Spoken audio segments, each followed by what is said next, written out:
Bernice Krieger is a biology and AP environmental science teacher from Monroe High School, an inner-city school of LAUSD. Ms. Krieger is a nationally board-certified science teacher. She has created Project Octopus to provide low-income students an opportunity to enrich their experiences in biology and in the environment. Although on a shoestring budget, Ms. Krieger gears her urban, underrepresented students in a direction of loving science and selecting a path to college. Her efforts have been to appreciate the ocean, meshed with California science standards, and to create wet labs, field trips, various activities, and interdisciplinary resources to stimulate the minds and give a positive image to her younger students.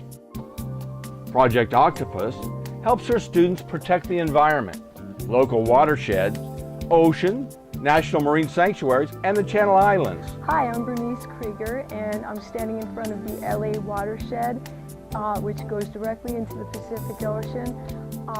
We're trying very hard through Project Octopus, a broad umbrella, to make our students aware of the perils of pollution and how they can be great stewards of the environment through various service learning projects. Do you think that plant would need a lot of water? It's beautiful. It's really pretty. Jerusalem cricket, right? I think it's a cricket. No, it might be. Oh yeah, look at the pictures in the back. I found it. I'm gonna go back in the hole. Here today, we worked on 2 watershed restoration projects. One being looking at landscaping and ways to catch water, specifically with rain barrels, and 2, watershed restoration through tree planting. We actually planted trees here on site. Today we were hosting a water pollution prevention workshop here at Tree People, where we invited middle school and high school teachers to come and learn more about watersheds and urban runoff, and also give them some project ideas that they could take back on their campus and make it a reality there. Today we talked mostly about rain harvesting and tree planting. Those 2 are project ideas that relate to water pollution prevention, and we were able to give students and teachers the opportunity to experience that here at the park so that they could take it back to their school and make that happen there. Understanding the watershed and what urban runoff is really important for everyone in the community, so we can all take care of our environment and take personal responsibility. We like to empower students to do projects on their campus and also on their communities.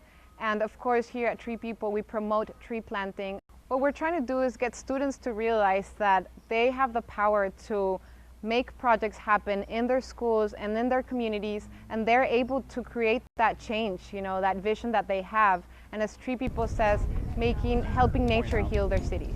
And also they're able to empower themselves and realize that it's up to them to do something for the environment. Students go on field trips to conduct well-needed restoration and service learning projects. It is. Ms. Krieger holds 2 master's degrees, one in biology and one in science education from the University of Columbia, and has taken graduate seminars on ecology and geology. Shake things up a little bit and put stuff in. So what happens is I'm forcing. I remember finding ones in the woods, and as a kid they were like beautiful.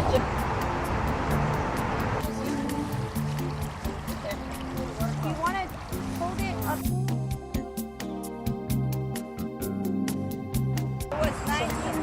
With all these obstacles to theming, teaming, and making science real and authentic.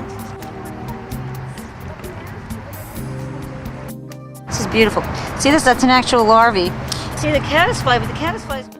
Oh, that's a hawk. Ms. Krieger has taken her classes to the Channel Islands for field studies and restoration projects. It gives many of her students who've never been to the beach a chance to experience the ocean, islands, and the wilderness. Good job.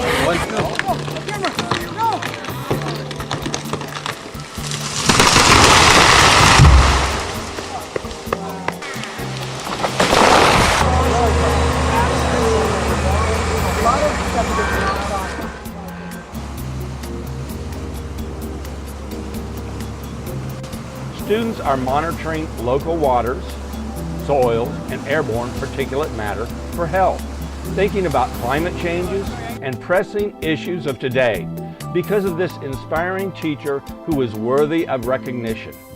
The student population is very challenging since many students come to school with the burden of great economic hardships and often have to work. She has made student-friendly high school labs and investigations out of this plethora of knowledge.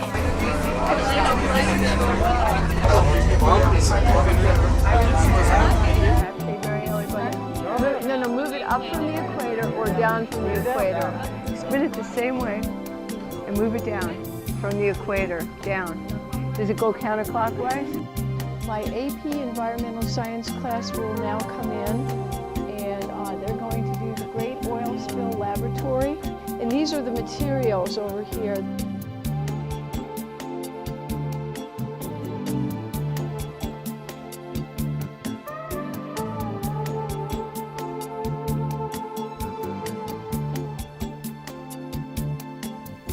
Her efforts are to teach an appreciation of the ocean, mesh with the California state standards, to create labs, field trips, and various activities. Ms. Krieger is the most innovative and inspiring teacher. I just checked out some birds. We're at the LA County Museum of Natural History, and we're about to do a birds and beaks lab this week. Every bird has a specialized beak. I'm standing in front of the snowy owl. The beak determines what the bird feeds on, and its talons or claws determine the habitat of the bird.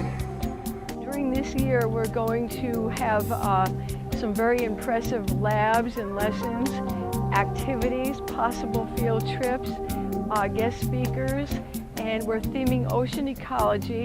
This is an ammonite, and it's the largest fossil ever found and a relative of the modern-day squid and nautilus found in Germany. Beaks are very specific to what each bird eats. For the most part, birds are grouped together by their feeding strategies. Their adaptations can vary a great deal.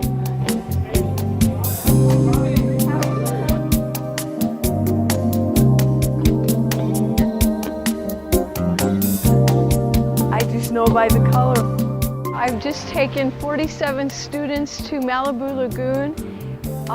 We cleaned up the beach, and students got to categorize what types of trash they could find on the beach.